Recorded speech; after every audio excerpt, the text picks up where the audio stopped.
اللهم اختم لنا شهر رمضان برضوانك والعتق من نيرانك، واجعل مآلنا إلى جناتك. إلهنا من نقصد وأنت المقصود، ومن الذي نسأل وأنت صاحب الكرم والجود.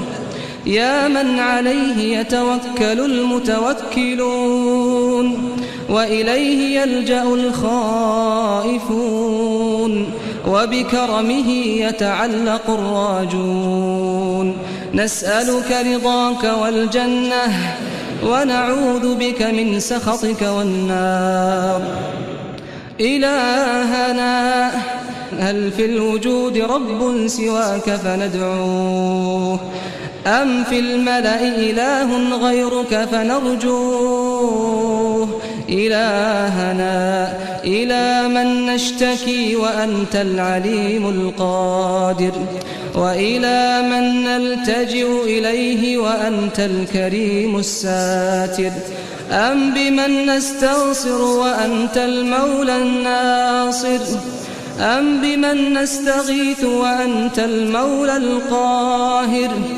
من الذي يجبر كسرنا وأنت للقلوب جابر؟ من الذي يغفر ذنوبنا وأنت الرحيم الغافر؟ من الذي يغفر ذنوبنا وأنت الرحيم الغافر؟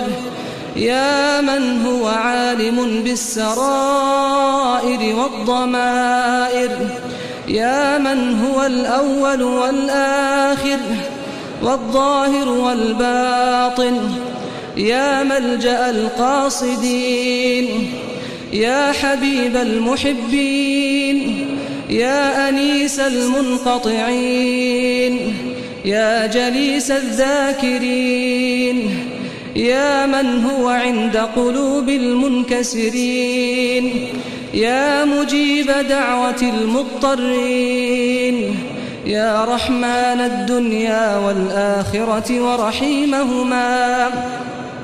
نسألك أن تجعلنا من حزبك المفلحين، وأن تنجينا من عذابك يا منجي المؤمنين، وأن تدخلنا جناتك جنات النعيم.